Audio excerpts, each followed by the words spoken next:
Pour finir cette année 2022, je voulais vous présenter dans cette vidéo les quelques nouveautés qui ont marqué Home Assistant cette année. En effet, Home Assistant sort une mise à jour désormais tous les mois. Ça fait 2 ans environ qu'il existe ce principe. Ça a ses avantages, ça a ses défauts, mais on peut dire que cela a permis à Home Assistant de grandement évoluer ces derniers temps. Si vous découvrez cette chaîne avec cette vidéo, je m'appelle Thomas et je parle sur cette chaîne de domotique. C'est un peu comme mon journal, mon carnet de notes. C'est ici que je vais pouvoir présenter mes différentes expérimentations et ce que j'ai pu apprendre pour le partager avec vous. J'ai mis un pied dans la domotique il y a 5-6 ans. J'ai commencé avec Domotix et il y a maintenant 3 ans, je suis passé sous Home Assistant. Un système domotique vraiment exceptionnel de mon point de vue. On peut dire que Home Assistant a grandement évolué depuis 3 ans.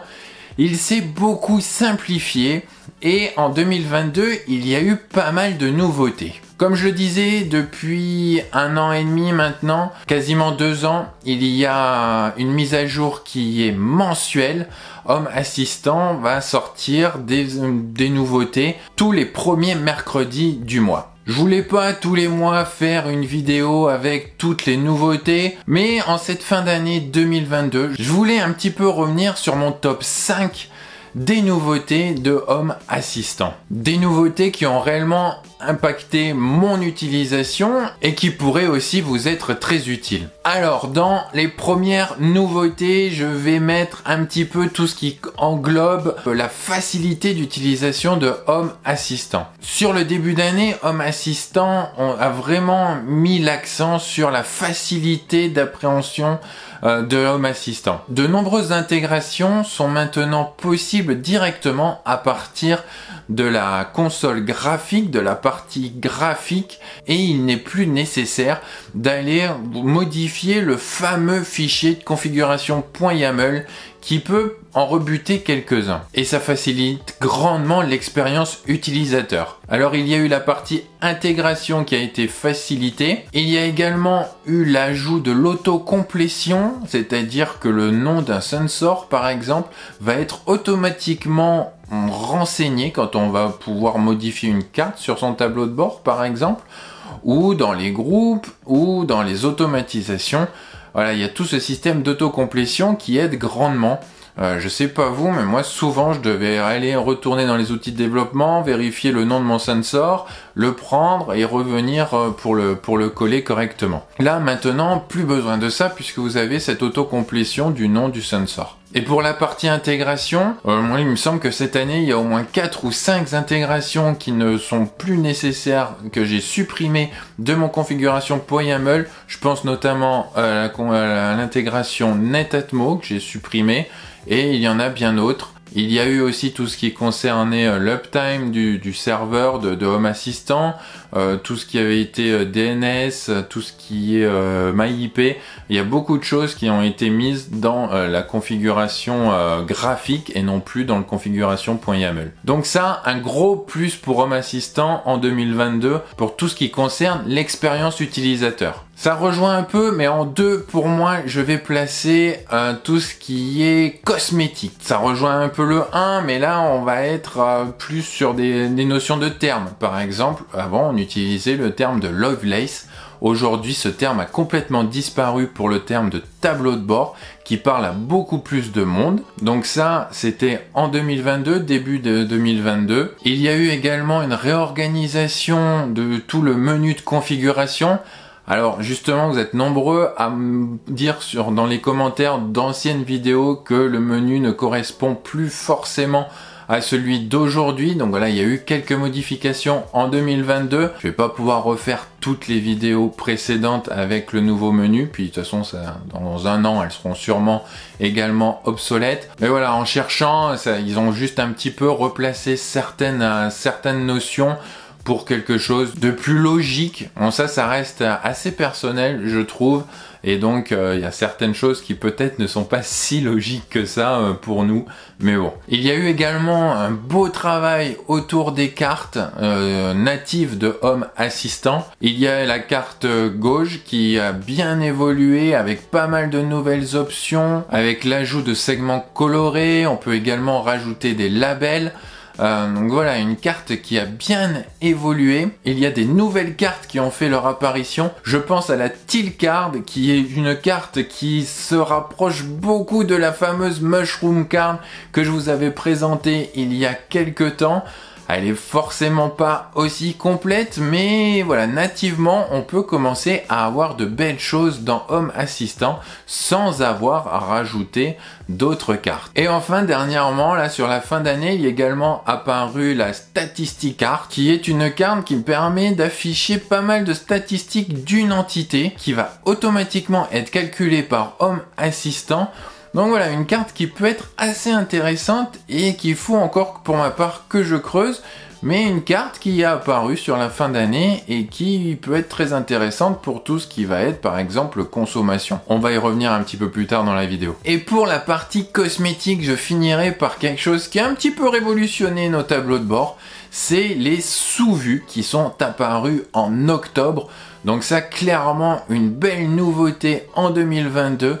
Dans vos tableaux de bord, on pouvait avoir tendance à créer pas mal de vues et ensuite ça restait assez pénible ou pas forcément pratique si on était sur un smartphone par exemple de cliquer sur toutes les vues. Est apparue donc en octobre cette notion de sous-vue qui n'est pas visible dans le tableau de bord sauf en mode modification bien entendu, et c'est une vue où on va pouvoir mettre plus de détails et où la flèche de retour, comme on a pu l'ajouter avec des Mushroom Cards, est là native. Donc voilà, une belle nouveauté pour 2022 dans Home Assistant de mon point de vue. En 3 maintenant, je suis obligé de parler de la fonction de backup. Alors certes, certains me diront que cette notion de backup existait déjà depuis un moment sur leur version, mais dans Home Assistant, désormais, on peut faire des sauvegardes, quelle que soit la version, et notamment si on utilise une version Docker, Container et Home Assistant Core.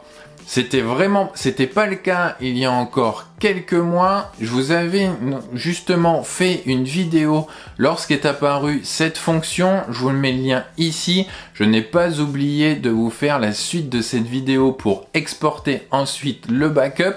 Et voilà, pour moi, c'est une nouveauté en 2022 qui a été apportée et qui a été généralisé à tous les systèmes, à toutes les installations de Home Assistant.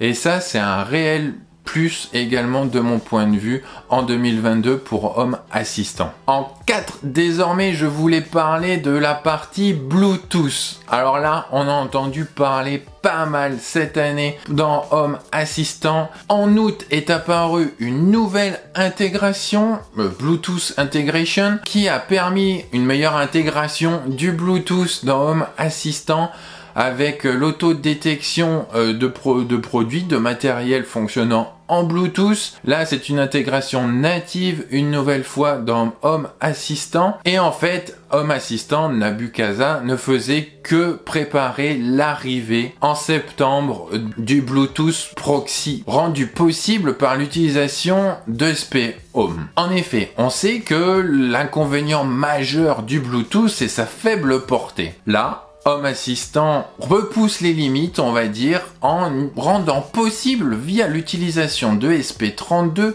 de toutes petites cartes électroniques, de jouer le rôle de proxy Bluetooth et donc de capter le signal des différents produits proches d'un ESP32 et de le renvoyer à Home Assistant. On voit ainsi qu'en mettant quelques petites ESP32, quelques petites cartes électroniques un petit peu partout, on va pouvoir ainsi étendre notre réseau Bluetooth et ainsi avoir toutes les informations possible de tout le matériel Bluetooth que l'on pourrait utiliser. Alors il faut bien garder en tête que ESP Home a été racheté par Nabucasa justement, donc c'est une utilisation de ESP Home dans Home Assistant qui a été étendue, on va dire. C'est quelque chose que je me suis un petit peu aventuré, ouais, j'ai pas forcément trop réussi à faire marcher, mais je sais que vous êtes nombreux au vu des commentaires sur certains produits que j'ai pu vous faire à utiliser ces ESP32.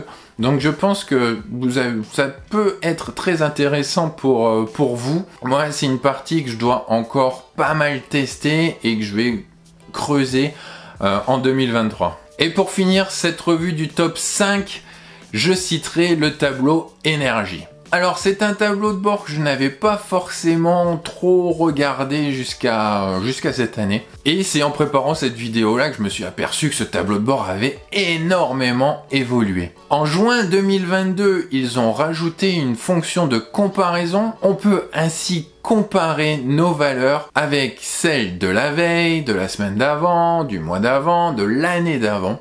Voilà, il y a un bouton qui nous permet maintenant de comparer très facilement les différentes valeurs remontées dans le tableau énergie. Et en octobre, ils ont rajouté également la possibilité de suivre sa consommation d'eau. Alors certes, c'est pas forcément une énergie, mais c'est une consommation d'un élément qui est très suivi aujourd'hui. Et dans ce tableau de bord énergie, en fait, dans Home Assistant, on va pouvoir regrouper sa consommation d'électricité, sa consommation de gaz et sa consommation d'eau.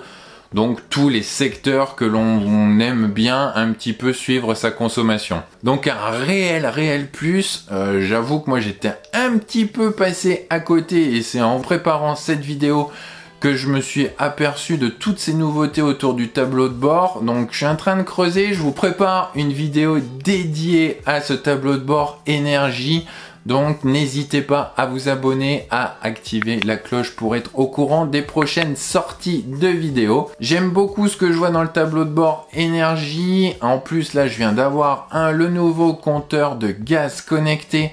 Donc je vais pouvoir le rajouter très prochainement dans mon Home Assistant. L'eau, vous le savez, je le suis déjà et en fait il y a une petite subtilité à connaître pour passer ce suivi d'eau dans le tableau de bord d'énergie. Donc voilà, je veux partager tout ça dans une vidéo dédiée et je vous partagerai donc ça très prochainement. Alors, qu'est-ce que vous pensez de toutes ces nouveautés? Et vous, je suis vraiment très curieux de savoir quelles sont les nouveautés qui vous ont marqué en 2022.